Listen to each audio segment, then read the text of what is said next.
Lakukan 3 tips ini dalam proses menyapih anak. Dan nomor 3 ini yang paling terakhir, itu yang paling penting. Jadi kalian harus tonton video ini sampai habis.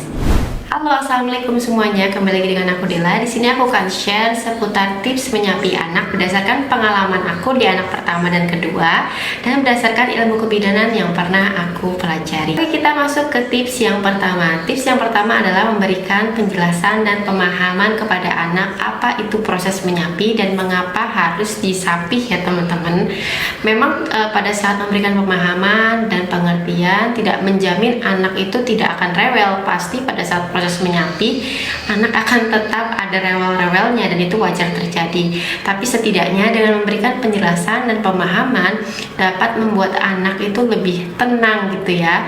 Kemudian juga membuat bunda ini menjadi lebih tenang, karena biasanya pada saat menjelang proses penyapihan bunda-bunda juga sering galau kan. Kalau pada saat proses menyapih nanti kalian akan merasakan momen-momen seperti kehilangan rasa kebersamaan atau kehilangan momen bersama anak. Walaupun sebenarnya kita pasti selalu sama anak, tapi pada saat proses menyapih kita pasti akan merasakan kegalauan.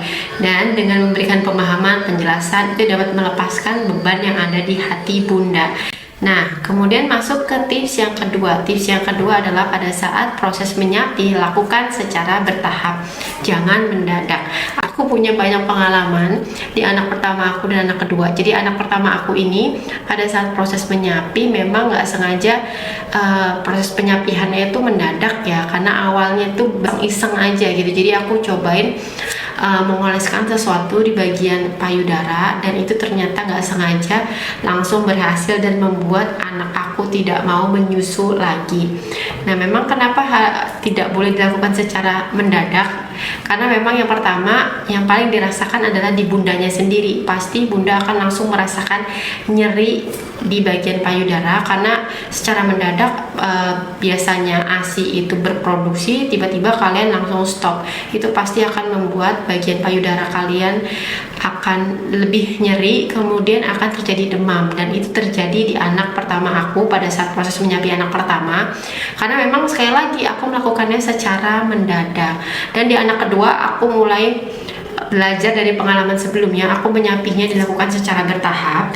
Jadi proses penyapihnya itu kalau misalnya biasa sehari 4 kali menyusui, aku kurangi durasinya, aku kurangi waktunya, aku kurangin jadi 3 kali sehari, durasinya yang tadi 30 menit misalnya ya, jadi 20 menit, dan seterusnya sampai frekuensi dan durasi menyusuinya itu berkurang gitu ya. Dan mencoba untuk tidak memberikan atau menyusui anak sambil tidur, karena itu pastinya akan pada saat proses penyapih itu akan membuat lebih sulit gitu ya teman-teman, karena aku udah pernah mengalaminya. Kalau nggak dibiasain dari jauh-jauh hari, pasti anak akan jauh lebih rewel, karena yaitu tadi kaget ya teman-teman. Jadi sebaiknya lakukan secara bertahap agar anak nggak kaget, tubuh bunda pun juga nggak kaget ya. Oke, sorry banget, aku harus ngejelasin lagi dari video yang sebelumnya di suasana dan waktu yang berbeda, karena ada beberapa potongan video yang ternyata hilang, dan aku akan jelasin di sini. Kembali lagi mengenai mengapa tidak dilakukan secara mendadak pada saat proses penyapihan. Selain bundanya kaget, tentu anaknya juga akan kaget. Anak akan menjadi jauh lebih rewel, mudah menangis, bahkan mudah emosi karena dilakukan penyapihan secara mendadak.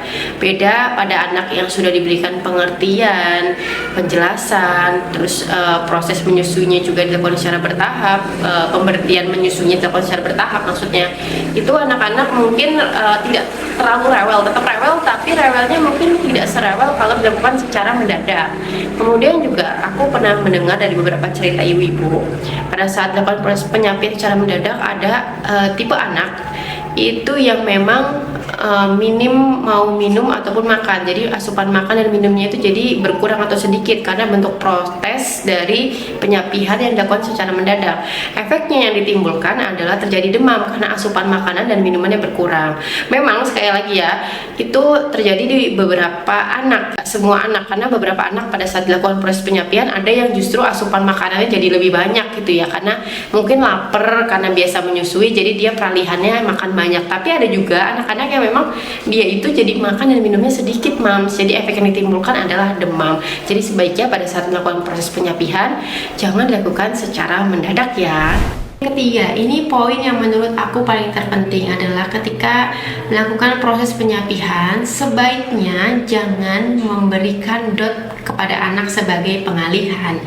Kenapa aku bilang gitu? Aku punya pengalaman nih di anak pertama. Jadi anak pertama ini memang aku sudah memberikan pengenalan dot sebelum proses penyapihan. Jadi ketika disapi, aku memang dengan sengaja, dengan kesadaran penuh memberikan dot sebagai pengganti ASI. Jadi aku belikan susu formula menggunakan dot. Memang keuntungannya pada saat proses penyapihan, anak itu rewelnya sebentar. Jadi cuma 2 hari aja. Di anak pertama aku itu rewelnya cuma 2 hari aja. Karena menggunakan dot, jadi lebih anteng malamnya pada saat proses tidur. Cuman memang di jangka panjang karena menggunakan dot itu banyak kerugian atau hal-hal yang menurut aku sesali karena dengan menggunakan dot itu. Yang pertama, kerugiannya adalah membuat anak tidur malamnya itu tidak tenang atau tidurnya tidak nyenyak, karena setiap malam pasti anak aku yang pertama ini, karena aku memberikan dot, pasti hampir selalu setiap malam minta susu formula, dan itu membuat jam tidur anak aku tidak optimal dan jam tidur orang tuanya pun menjadi sedikit berantakan ya, jadi kayak ngulang lagi gitu, kayak lagi nyusuin lagi. Kemudian yang kedua adalah kerugiannya kalau menggunakan dot pada saat proses menyapi, nantinya anak toilet trainingnya akan lebih susah karena menggunakan susu formula itu pasti minumnya jauh lebih banyak dan juga manis ya teman-teman. Jadi membuat anak tuh bawaannya lebih ingin buang air kecil. Jadi toilet trainingnya itu bisa jadi lebih susah, dan ini aku udah sering temuin beberapa pengalaman mengenai toilet training susah karena pengaruh susu formula ya teman-teman. Kemudian yang ketiga adalah ada pengaruhnya di bagian gigi. Nah, jadi di gigi anak yang pertama aku itu lebih cepat timbul karies, walaupun sebenarnya pada saat sebelum tidur itu digosok gigiin ya teman-teman, tapi kan kembali lagi tengah malam itu pasti minta susu, otomatis sisa-sisa susunya itu masih ada yang nempel di gigi, jadinya di gigi anak yang pertama aku itu kurang bagus, beda sama di gigi anak yang kedua aku. Anak yang kedua aku tuh jauh lebih bagus karena memang anak yang kedua aku pada saat proses menyapi tidak diberikan dot. Jadi kalau aku memberikan susu formula hanya di jam tidur, jadi dan itu menggunakan gelas. Jadi di saat tengah malam anak aku tuh nggak kebangun karena memang nggak ketergantungan dengan dot. Jadi karena dot itu bentuknya seperti puting, jadi anak itu seperti kembali menyusu lagi atau ngempeng lagi istilahnya. Jadi sebaiknya jangan menggunakan dot sebagai pengalihan pada saat proses menyapi. Kemudian kerugian yang terakhir, kalau misalnya kalian menggunakan dot, kalian harus menyapi 2 kali.